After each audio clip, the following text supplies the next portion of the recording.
Se pueden identificar 4 fases de la ira.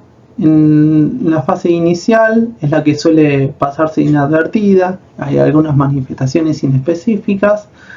Luego en la fase oligúrica, oligoanúrica, es donde ya se nota que la orina es muy escasa, empieza a disminuir mucho, y porque hay menor filtración, entonces lo que aumenta es los productos de desecho, ¿sí? Que son, bueno, la urea, el ácido úrico y la creatinina en la sangre.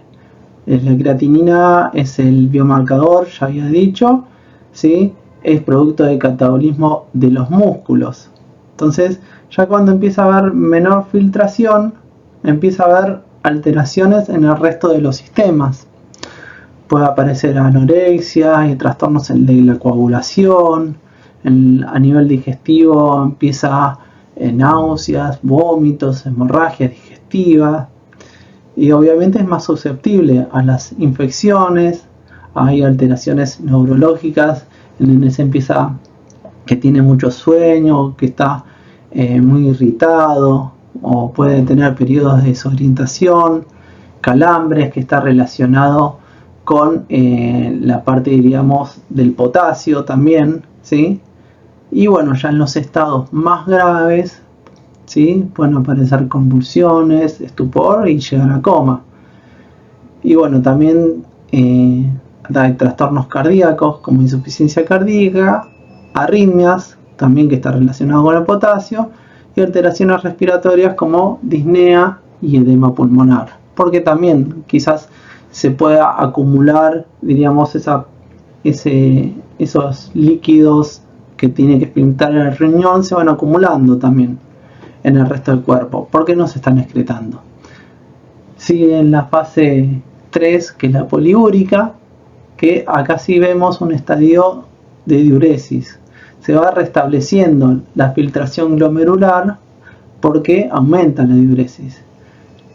Y bueno, los productos, los desechos nitrogenados que estaban retenidos, se van excretando en forma progresiva, hasta llegar a, bueno, en la cuarta fase, que es la de recuperación o de convalecencia, que ya se restablece la función renal, pero bueno, en algunos casos quedan secuelas, ¿sí?, de lo que inició la insuficiencia renal.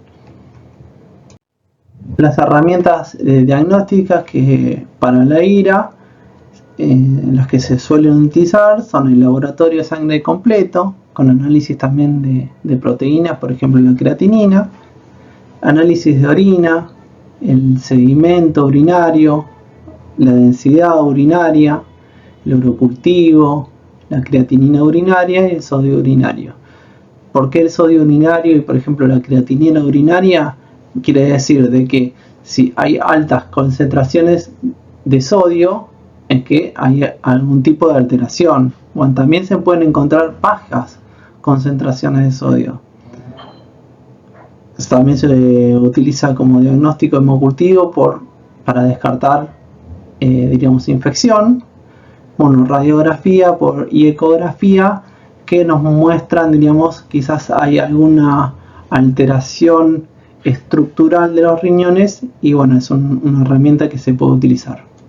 Como hay mucha sintomatología y muchas alteraciones que se pueden dar, muchas variables, los cuidados y el tratamiento va a estar en función de, diríamos, las causas primarias y de dónde se produce la alteración. Por ejemplo, si se produce por hidratación, vamos a tener un niño con los síntomas y síntomas de deshidratación. Si esto que vimos ya, por ejemplo, los ojos hundidos, los fontanelas deprimidas, una baja presión arterial, si el niño, bueno, tiene en un control de edad. Y bueno, el tratamiento en este caso es reponer, por ejemplo, con suplementos de sal, y quizás con la fluorocortisona, que está encaminado como parte, diríamos, de ese tratamiento. Lo que se denota mucho en la ira es que hay una hipercalemia, hay mucha en mucha concentración es elevada la concentración de potasio. Y bueno, eso se puede tratar quizás con ciertas medicaciones y forzar a la orina a que orine, por ejemplo con la furosemida, que es un tipo de diurético. Hay varios diuréticos que actúan en ciertas partes estructurales y, por ejemplo, lo que hace la furosemida es forzar la diuresis para que orine y con ello se excreta el potasio. Prácticamente el 90% del potasio que se ingiere se excreta y se excreta por la orina. También se puede utilizar las resinas de intercambio iónico, que estos se ve mucho, que se puede utilizar por vía oral o rectal. Alteraciones del estado ácido-base, ¿sí? Generalmente hay acidosis. Y la acidosis lo que produce es que aumenta el catabolismo y produce que el niño crezca menos, ¿sí? Porque también hay pérdida del calcio, no hay una reabsorción tampoco del calcio necesario para el desarrollo. Y bueno, entonces como tratamiento se puede utilizar en algunos casos bicarbonato de sodio. Puede ser endovenoso o bueno, también vía oral. Acá hay una relación también de que hay hipocalcemia en la ira, ¿sí? Hay hipocalcemia y la proporción es inversamente con el fosfato, que está alto. Entonces ahí también se puede disminuir, por ejemplo, la ingesta de fosfatos, de folatos, para aumentar el calcio. También podemos ver que se produce cuadros de anemia, donde la hemoglobina baja y que empieza a aparecer un déficit de hierro, de vitamina B12, de ácido fólico, que son esenciales justamente en estas etapas de desarrollo del niño, que tiene que ir creciendo y es donde se consumen mucha energía. Y bueno, el tratamiento se realiza con suplementos de hierro, por ejemplo, en vía oral o endovenosa. Si aparece hipertensión, los que generalmente se utiliza son los IECA, son inhibidores, ¿sí? De la enzima convertidora de angiotensina. La angiotensina es lo que se da todo por el sistema de renina, angiotensina, aldosterona, que está involucrada en el riñón. Pero bueno, de base se trata con una dieta variada y equilibrada, lo más posible, para de no restringir, porque el niño está en crecimiento, necesita muchos nutrientes. Entonces la restricción proteica, ¿sí? Puede agravar la malnutrición, proteica, calórica también, ¿sí? Si no ingiere nada también necesita energía el niño. Y bueno, hay que tener en cuenta también que se pueden aplicar suplementos de vitamina D para, por ejemplo, prevenir deformidades óseas, que está relacionado con la pérdida de calcio y la no absorción. Entonces, en lo que hay que hacer mayor hincapié de lo que podemos evaluar, valorar, ¿sí? Es en la oliguria, en la anuria, que es poca, diríamos, generalmente se va a ver oliguria, y bueno, en el resto de los síntomas que pueden contribuir a una ira en la mayor parte de los casos, como ser las náuseas, los vómitos, esto de que el nene quiere dormir o que se está durmiendo, y bueno, también los edemas, y bueno, ya cuando el nene es un poquito más grande, quizás la hipertensión.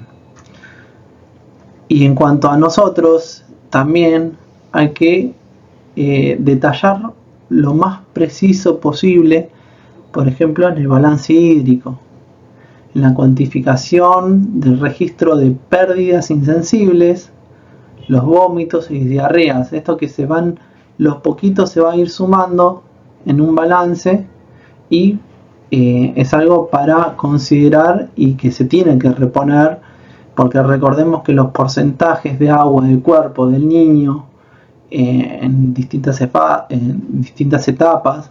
del bebé, del niño y del adulto son diferentes. El niño tiene más porcentaje de agua.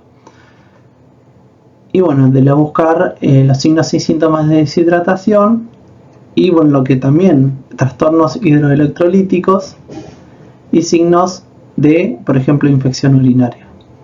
Pasamos a la insuficiencia renal crónica, que es un cuadro más o menos progresivo en donde ya la función renal directamente es irreversible. Y bueno, hay una disminución progresiva de la filtración glomerular. Si hay una disminución progresiva de la filtración glomerular, hay menor excreción de diuresis. Pero bueno, las causas en los niños son distintas a la de los adultos. En los adultos se da mucho también por diabetes e hipertensión arterial. Esto diríamos con mayor frecuencia. En cambio en los niños lo que más frecuencia se da son las malformaciones congénitas, las uropatías obstructivas, nefropatías por reflujo, displasia e hipoplasia renal, y bueno, es más frecuente cuanto más pequeño es el niño, ¿sí? Tiene mucho que ver todo lo que vimos con la fase aguda, que bueno, de que en las primeras fases de la insuficiencia renal crónica puede, al igual que en la IRA, puede pasar inadvertida y asintomática en algunos casos, y quizás solamente con un laboratorio es donde uno, diríamos, puede empezar a identificar a ver si aparece una insuficiencia renal. Bueno, en su primer momento el niño no manifiesta ninguna molestia, los padres no notan que algo les llame la atención, y quizás lo único que puede notar es un retraso en el crecimiento y también, por ejemplo, menor desempeño en el colegio. Todo que quizás el niño le cuesta mucho aprender y no le va tan bien en el colegio, bueno, puede ser un signo de que algo de la función renal no está bien. Pero bueno, cuando aparece la insuficiencia renal, ¿sí? Ya diríamos, como dijimos, es tarde, ¿sí? Porque ya se encuentra en una fase avanzada. Y entonces se ven signos como, por ejemplo, edemas periorbitales en los pies, en los tobillos, hay decaimiento, hay proteinuria, esto que hay proteínas en la orina, y se lo puede identificar característicamente como con espuma. Puede haber hematuria, cansancio, esto que el niño no quiere comer, vómitos. Pero bueno, muchos niños son poliúricos y también pueden presentar enuresis, esto que se orinan a la noche cuando están durmiendo. Se pueden denotar 4 fases en la insuficiencia renal crónica, que en la primera, bueno, es la fase latente, que no se detectan síntomas, en donde las nefronas, que son la unidad funcional, diríamos, de riñón, ¿sí? Hasta el 50% se mantenga funcionante. Entonces puede pasar inadvertida. Ya recién en la fase 2 compensadas, las nefronas empiezan, las que quedan funcionantes, empiezan a compensar el trabajo de las que no funcionan. Entonces ahí trabajan más esas nefronas y aparece poliuria, nicturnia, y el niño se lo nota que tiene mucha sed, que siempre está tomando agua, está tomando líquidos. Y bueno, puede ir acompañada de hipertensión, justamente por esto que se empiezan a acumular líquidos dentro del cuerpo, porque hay menor cantidad de nefronas y menor filtración. Entonces, diríamos, los líquidos quedan retenidos y no se filtran del todo. Luego sigue la fase descompensada, en donde ya se agrava la situación y bueno, se requiere una intervención, ¿no? ¿Sí? Puede ser por su propia evolución, o sea, pasar de una insuficiencia renal aguda a una crónica, o porque se produjo por otras causas, por ejemplo, como una infección. Entonces acá continúa la poliuria, que pasa a ser muy constante y que, como es pérdida también de líquidos, hay desequilibrios o de hiperhidratación o de deshidratación. Depende todo, diríamos, de este ingreso y egreso que tenga el niño. Y culmina en la fase terminal, en donde la gravedad extrema es cuando solamente el 5% de las nefronas es funcionante. O sea, pasan de a poquito a funcionar cada vez menos las nefronas, hasta que, bueno, se agrava mucho el cuadro. Si no es que hay un tratamiento, no se lo diagnostica tampoco, ¿no?